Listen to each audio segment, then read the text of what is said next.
मित्रों, नमस्कार। जयंती देवी, देवलोक की पुत्री और श्री कृष्ण की छाया भूमिका।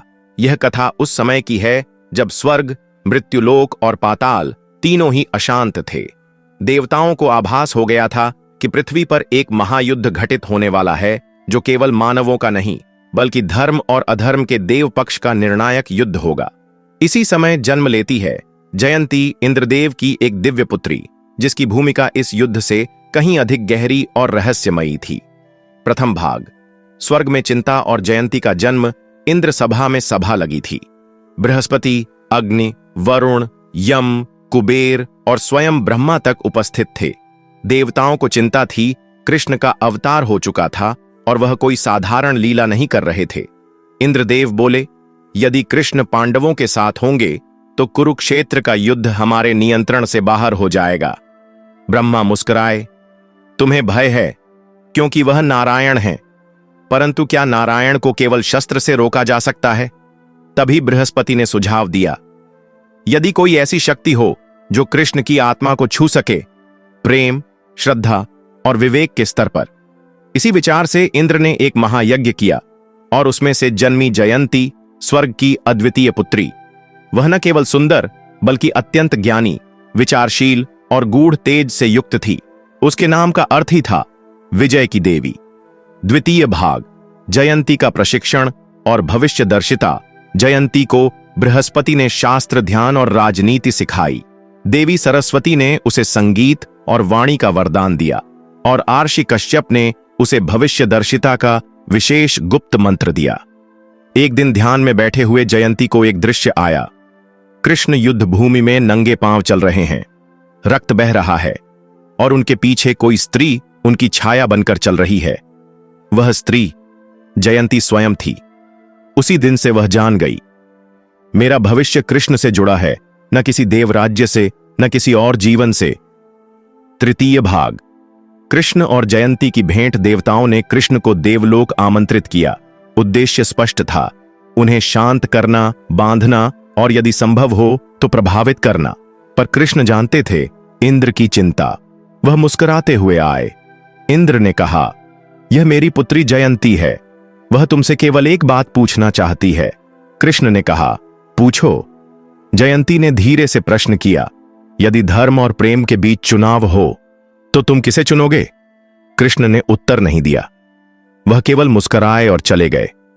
उस दिन के बाद जयंती जान गई, यह वही पुरुष है जो धर्म को प्रेम की भाषा में और प्रेम को धर्म की नीति में बदल सकता है। यही मेरा पथ है। चतुर्थ भाग। गुप्त विवाह। कुछ महीनों बाद कृष्ण द्वारका लौटे। फिर एक रात बिना किसी को बताए वे गंधमादन पर्वत गए, जहां जयंती ध्यान में बैठी थी। कृष्ण बोले, यदि तुम मुझे मित्र मान सको, संगिनी मान सको और समय आने पर छाया बन सको तो मैं तुम्हें अपना बनाना चाहूंगा। जयंती ने बिना कुछ कहे सिर झुका दिया। देवताओं ने इस विवाह को गुप्त रखा क्योंकि यह कोई सांसारिक विवाह नहीं था, यह था ब्रह्मांडीय संतुलन का संकल्प विवाह। पंचम भाग। जयंती की भूमिका। युद्ध से पूर्व कहा जाता है, महाभारत से पहले जब कृष्ण पांडवों के दूत बनकर हस्तिनापुर गए तो उन्होंने राजनीति के कई गुप्त संकेत और मनोरचना की भाषा जयंती से सीखी थी। वह थी कृष्ण की रणनीति की अदृश्य रचना। जब कृष्ण ने दुर्योधन को समझाने के लिए नपे तुले शब्द बोले तो उनमें जयंती की नारी शक्ति की गहराई भी समाहित थी। षष्ठ भाग। युद्ध में छाया के रूप में जयंती। कृष्ण युद्ध में शस्त्र नहीं उठाए, परंतु वह अर्जुन के सारथी बने। पर क्या कोई जानता है कि युद्ध में एक स्त्री छाया की तरह अर्जुन रथ के पीछे रहती थी? वह थी जयंती। वह युद्ध भूमि में नहीं लड़ी, परंतु वह ध्यान में बैठकर कई घातक क्षणों को टालती रही। कहते हैं, भीष्म के बाणों से कृष्ण घायल न हो जाएं। इस दृश्य को जयंती ने अपनी मंत्रणा शक्ति से पहले ही देखा और उसे टाल दिया। सप्तम भाग। युद्ध के बाद और अंतिम वियोग। महाभारत समाप्त हुआ, लेकिन द्वारका में अशांति थी। यदुवंश आपसी कलह में फंस चुका था। एक रात कृष्ण ने जयंती से कहा, अब मेरा समय निकट है, मैं जाने वाला हूं। जयंती मुस्कुराई, तो क्या मेरी छाया अब भी साथ रहेगी? कृष्ण ने कहा, तुम छाया नहीं, प्रकाश हो, जो मेरी यात्रा को पूर्ण करता है।